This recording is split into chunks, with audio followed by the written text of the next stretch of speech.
I'm Trey Smith. I'm the co-president of Ivan Smith Furniture. It's a family-owned operation since 1961. So we started out in Shreveport, Louisiana. We've grown in East Texas, South Arkansas, and the central Louisiana, and then we kind of got landlocked.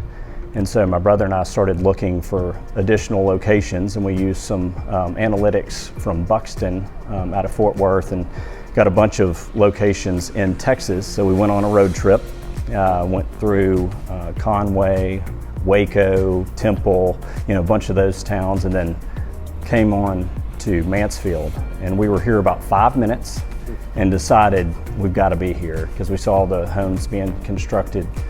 So I think our second trip here, he introduced us to Tony, and my brother and I went and met him just briefly, just to kind of get a feel for what he could do and just see if it was going to be a good fit. And we ended up talking about our business, and kind of he wanted to know the history and kind of what we were looking for. And this being a market for us that nobody knows our name, it's outside of our marketing umbrella. The visual of the store was very important to us. One, the access on just drive-by traffic, and that's why we tried to get across the road initially next to Academy or At Home, but there was nothing available. So we looked all around Mansfield, and it just so happened that our realtor and Tony owned this piece of property. We didn't know that at the beginning. So we selected this property and we closed on the property, I think it was in April. And at the same time that we were doing that back home in Shreveport, we were renovating an old Academy store, which was our flagship store. By far, it was our nicest location to date.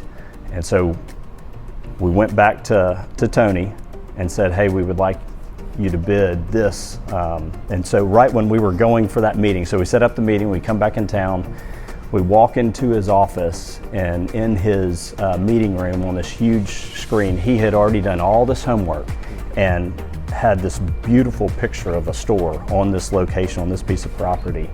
And I will tell you, we did very little to change the look of that, the initial design. So we closed on the property in April of 19. Okay.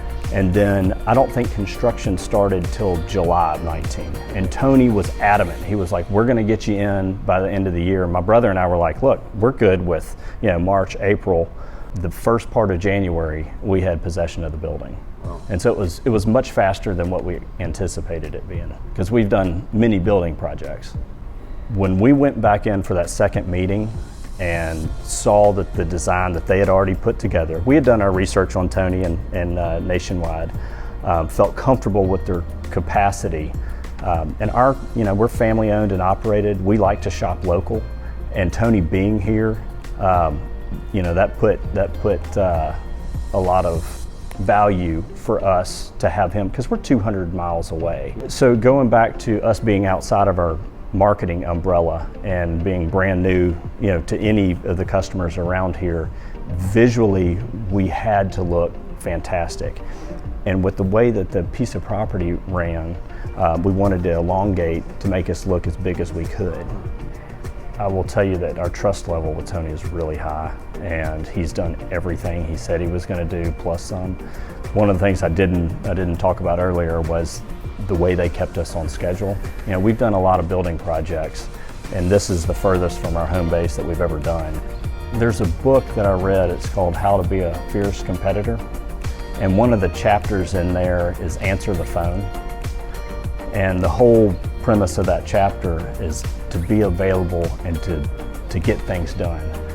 That's one thing that Tony embodies, is getting things done. I can remember several times my brother and I sitting in his office and there was some issue with something.